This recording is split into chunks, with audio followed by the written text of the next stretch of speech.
étincelles d'espoir qui viennent d'une zone d'éducation prioritaire. L'école publique de Bangana, située dans le fin fond de Guéré, dans le maillot d'Anaï, s'est enrichie des matériels didactiques et des fournitures scolaires grâce à ce geste de l'association Les Coris de l'Essentiel. Avec les élèves qui sont là et les parents qui trouvent que l'école n'a pas une importance de notre jour, les exemples vraiment que ces enfants ont reçus va les aider à pousser les études un peu loin. Pour les responsables de l'événement Les Coris de l'Essentiel, il est question à travers ce geste de promouvoir l'excellence scolaire. Nous n'avons pas peut-être les moyens financiers pour payer leur scolarité ou créer des écoles, mais nous, par ce don et par cette cérémonie, nous tenons à leur dire qu'il reste le fer de lance de la nation.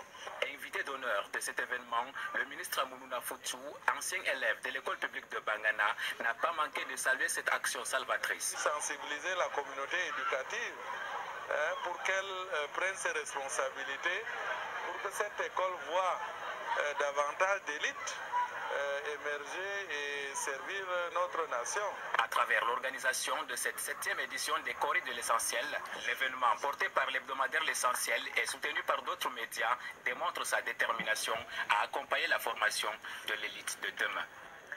Après la région de l'extrême nord, cap dans la Damawa et le soutien de la communauté urbaine de Ngaoundéré aux femmes détenues de la prison centrale. Elles viennent de recevoir du matériel qui leur permettra d'ouvrir une unité de couture et de tricotage au sein même de cet établissement pénitentiaire. Rigobert Chimissou, Certilia Damawa. Les machines à coudre simples plus moteur, industrielles, à tricoter, paire de ciseaux, des rouleaux tissus. C'est donc là l'essentiel des dons offerts aux femmes détenues de la prison centrale de Ngaoundéré par la communauté urbaine. Elles sont 24 au total sur les 1500 pensionnaires incarcérés dans cet établissement pénitentiaire. Cette action humanitaire est une preuve de solidarité vis-à-vis de celle-ci. Il faudrait que ces femmes qui sont là, à la sortie de prison, qu'elles trouvent un métier, qu'elles soient de vraies couturières. J'ai trouvé qu'elles avaient deux machines seulement. Aujourd'hui, j'en ai amené 6, plus de matériel pour tricoter. À travers le délégué régional de l'administration pénitentiaire pour la Damawa, elles n'ont pas manqué d'exprimer leur profonde gratitude à l'endroit de la communauté urbaine de Ngaoundéré et ont émis le vœu que l'initiative puisse faire tache d'huile auprès des autres structures. Je félicite monsieur le délégué du gouvernement pour ce geste symbolique qu'il a fait à travers le don de machines. Saisir cette occasion pour parler surtout aux élites de Vina, aux élites de la Damawa, que la prison n'est pas la prison de l'État. La prison, c'est la prison de la population. L'État a déjà beaucoup fait dans ce domaine, mais l'État ne peut pas tout faire. C'est pour ça qu'on a besoin de ces partenariats. Il revient alors désormais aux bénéficiaires d'en faire bon usage. L'hommage de la nation aux 43 victimes de l'éboulement de Ngouaché à Bafoussam 3e, c'était donc samedi, journée de deuil national. Les drapeaux étaient en berne, vous l'avez vu, sur l'ensemble du territoire et dans les représentations diplomatiques du Cameroun à l'étranger. Le Premier ministre, chef du gouvernement, Joseph John Gouté, présidait en sa qualité de représentant du président de la République la cérémonie d'hommage aux victimes dans la ville de Bafoussam hier. Jean-Pierre Djana rend compte. 43 cercueils alignés au même endroit. Jamais Bafoussam n'avait vu cela de toute son histoire. Dans ces cercueils gisent des hommes, des femmes, des enfants et même des fœtus. La vie étouffée dans l'œuf suite à la tragédie de Ngouache. À la place des cérémonies au cœur de la cité, l'instant grave s'il en fut n'est ni à la polémique ni à la politique. L'heure est plutôt au recueillement dans toute sa profondeur. Le pays tout entier y est associé à la faveur d'un décret du chef de l'État déclarant ce 9 novembre 2019 journée de deuil national. Bien plus, Paul Biya a désigné pas moins que le Premier ministre chef du gouvernement pour le représenter à ces moments où le Cameroun dit adieu à ses enfants brutalement arrachés à la vie. Et c'est sous un ciel lourd que Joseph Dion Ngouté arrive à la place des fêtes, devenue, le temps de ses hommages funèbres, la place de la mort. Une fois les honneurs rendus à la République, le chef du gouvernement va s'incliner devant la gerbe de fleurs envoyée par le couple présidentiel Paul et Chantal Biya. Place est alors revenue à la séquence des prières. Presbytériens, baptistes, musulmans et catholiques, tous vont recommander les âmes des disparus à l'Éternel, non sans en appeler à une réelle introspection de la part de nous qui sommes en vie. Au nom des populations si durement éprouvées, le délégué du gouvernement auprès de la communauté urbaine de Bafoussam, Emmanuel Zeteux, a exprimé sa gratitude à toute la communauté des bienfaiteurs qui se sont manifestés immédiatement dès la survenue du drame.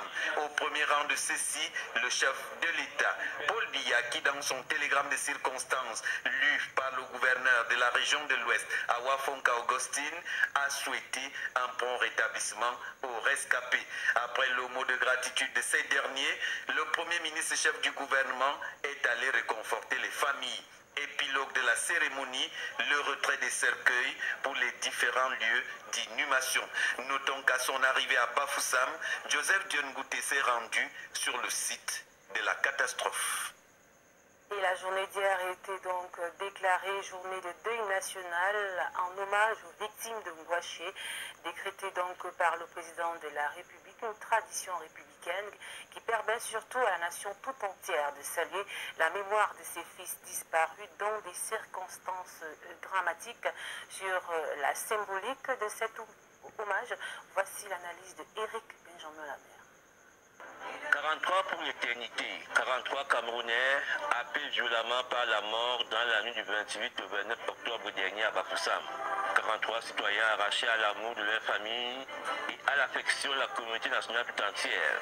Pour saluer la mémoire de ses compatriotes morts de manière tragique lors de l'éboulement de Ngouaché, le président de la République a donc décidé de décréter un deuil national pour ce 9 novembre 2019. Comme en pareille circonstance, le drapeau de la République est en berne sur tous les édifices publics, y compris dans les représentations diplomatiques et consulaires à l'étranger. Il s'agit d'un moment de communion durant lequel les activités de la nation sont marquées par le deuil des personnes ayant accompli des actes héroïques ou qui sont mortes dans des circonstances particulièrement tragiques, comme c'est le cas des morts de Bafoussam. C'est une prérogative constitutionnelle exclusive au chef de l'État. Ce deuil national est le deuxième décrété par le président de la République au cours de cette année 2019. La nation ayant déjà observé un deuil national le 21 juin dernier pour rendre hommage aux 17 soldats tombés au champ d'honneur dans la guerre contre Boko Haram. En termes de bilan humain sur la dernière décennie, la catastrophe de Ngouaché arrive en troisième position après les 79 morts de la catastrophe ferroviaire des écrans en 2016 et les 76 pèlerins camerounais disparus à la Mecque en octobre 2015.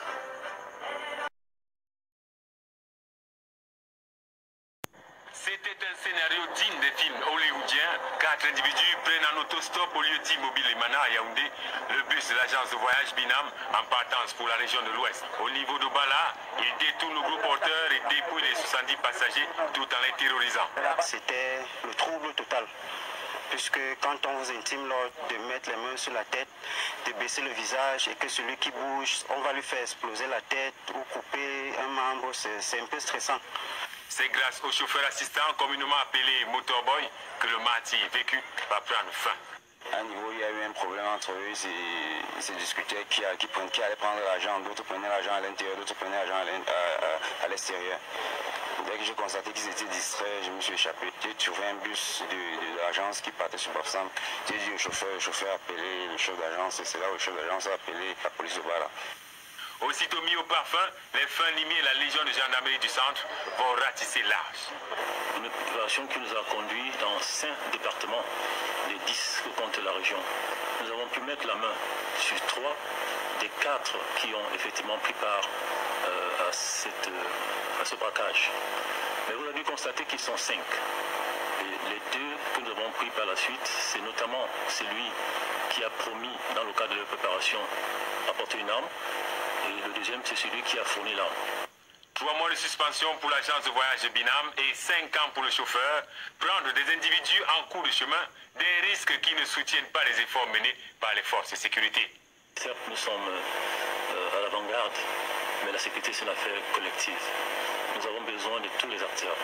5 suspects, dont 3 repris de justice qui reprennent le chemin des Gioles, juste pour un butin de 2 millions de francs CFA et quelques bijoux, et un transfert d'argent via le téléphone.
Le président béninois Patrice Talon a annoncé le retrait des réserves de change du franc CFA qui se trouvent en France.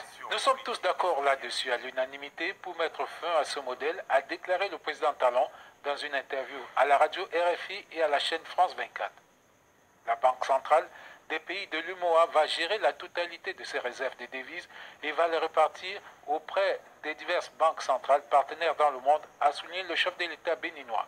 Début octobre, la France s'était dit ouverte à des réformes de la zone franc.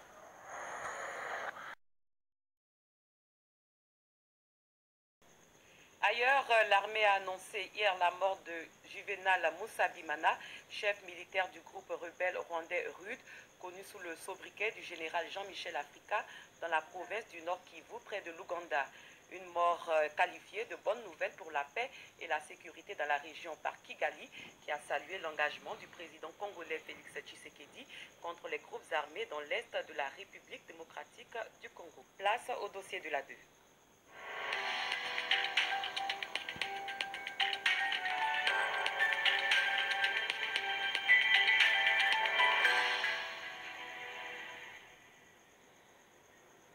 C'est la commune commerciale du pays, également le point de départ vers les villes de l'intérieur et des pays frontaliers. La commune d'Adjamé, c'est d'elle qu'il s'agit, abrite au quotidien 3 millions de personnes en plus des 380 000 habitats qu'on y trouve. Difficile donc à l'époque pour les piétons et automobilistes de se frayer un chemin en raison des embouteillages, notamment sur le boulevard Nangua-Brogua. 4 mois après le déguerpissement de ce site mené par la mairie pour faciliter la fluidité routière, quel visage présente-t-il? Des éléments de réponse avec Noussangaré et Clément Boko. Lassina, conducteur de taxi communal, est un habitué du boulevard Nangui à Brogua. Autrefois, il était difficile pour lui de se frayer un chemin sur cet axe long de 1,5 km à cause des embouteillages. Mais aujourd'hui, c'est tout le contraire. Voilà, non, c'est pas la peine. Vous commettez là, non. Souvent, mais il te cite même. Mon frère, il faut avancer. Toi-même, tu es trop mauvais, tu conduis mal. En ce temps, c'est la route. Vous savez, ça, même moi, je ne prends pas sur le client. Vous venez ici, parce que si tu prends le client, tu ne peux pas sortir. Tu ne peux pas sortir, tu peux faire 1 heure de temps, tu es dans le boutique. Le boulevard Nangui-Brogua affiche un visage reluisant au niveau de la fluidité routière depuis près de 4 mois. Les étals de commerce qui jonchaient le boulevard ont disparu. Le boulevard s'est aussi vidé de son monde habituel à la grande satisfaction des usagers, riverains et automobilistes. Ça veut surtout pour les automobilistes parce que la circulation est vraiment fluide maintenant. Voilà, ce qu'on pouvait faire peut-être en 1 heure, maintenant on le fait en 10 minutes. Donc ça va. C'est beaucoup bénéfique pour nous qui avons des magasins. En tout cas, les magasins, les gens voient plus les magasins par rapport à avant.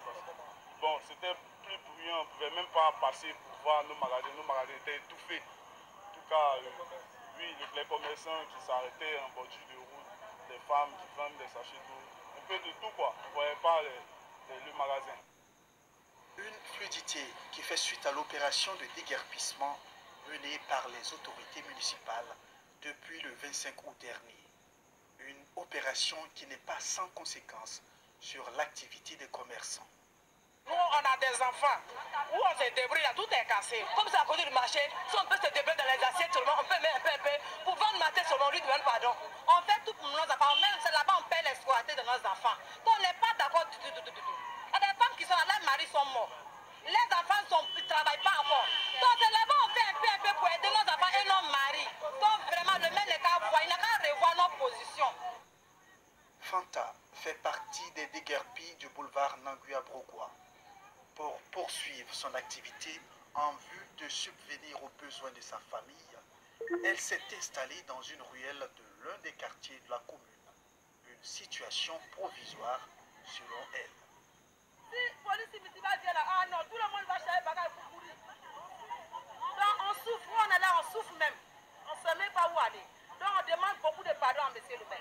Il n'a qu'à avoir pitié de nous. C'est ici on se débrouille un peu pour payer quoi de les enfants. Ce sont environ 300 000 commerçants qui sont impactés par cette opération de déguerpissement et de nettoyage. réunis au sein de la FENACSI, Fédération nationale des acteurs de commerce de Côte d'Ivoire, les déguerpis demandent qu'un site de recasement leur soit trouvé. Le site demandé est celui de l'ancienne casse d'Adjamé. Nous faisons un plaidoyer afin que vous nous aidiez à obtenir ce site à titre provisoire. Le chef de l'État, son Excellence, M. Alassane Ouattara, a déclaré l'année 2019 comme l'année du social. Même s'il est vrai que nos commerçants étaient installés de manière informelle, il faut signaler que, au minimum, 1 500 000 que les commerçants sur le boulevard payaient à la mairie chaque jour. C'est une contribution non moins négligeable. Pourtant, l'espace doit abriter la future gare internationale d'Abidjan, dont les travaux peinent à voir le jour. Ça fait 6 ans que ce site est là et aujourd'hui c'est un nid de bandits, c'est devenu un fumoir. Nous sommes en négociation, je crois que ça avance très bien et je crois que très bientôt nous allons avoir gain de cause afin d'installer ces commerçants déguerpis. Les commerçants ambulants ne sont pas les seuls concernés par l'opération. Les mini-cars, communément appelés Baka, sont aussi interdits d'accès au carrefour de la grande mosquée d'Adjamé. Ils sont désormais invités à déposer leurs clients au niveau de la gare RAN. Pour respecter cette mesure, des checkpoints sont dressés à certains carrefours. Des dispositions qui créent souvent des heurts entre conducteurs de mini-cars et police municipale.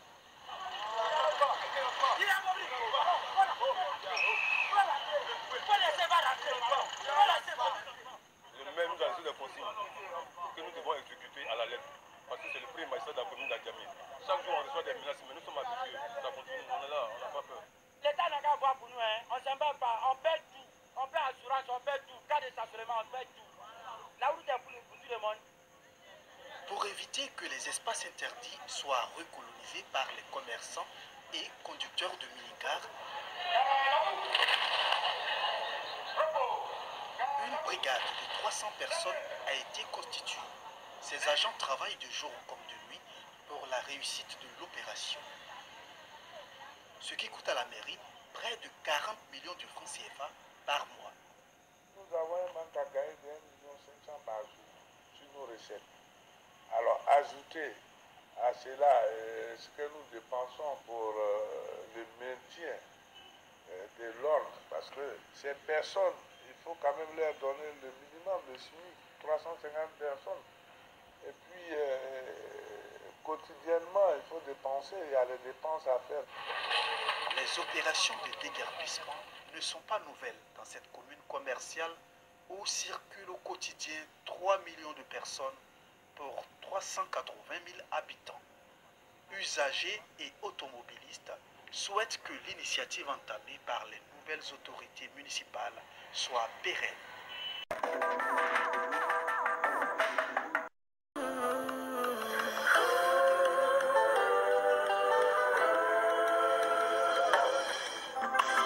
La première fois que tu as ouvert les yeux, à cet instant, Dieu exauça mon vœu. Te serrer contre moi était mon seul réconfort. Oh oui, mon bébé, c'était toi mon or. Quand est venu le temps où tu as pris ton envol, j'ai prié longtemps pour que jamais tu tombes. Et si jamais t'hésites à réouvrir ma porte, souviens-toi, maman t'aimera toujours. Yes.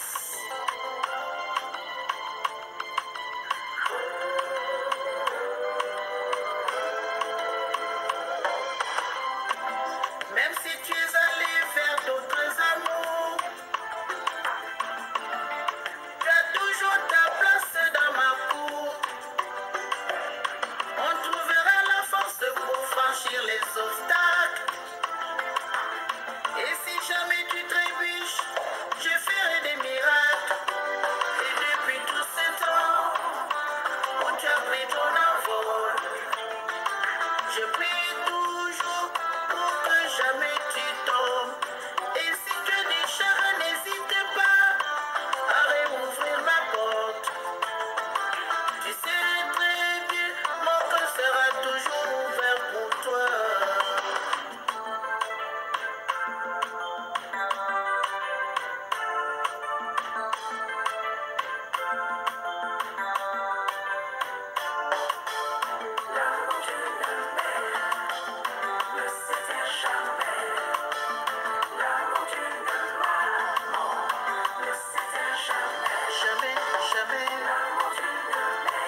Seigneur.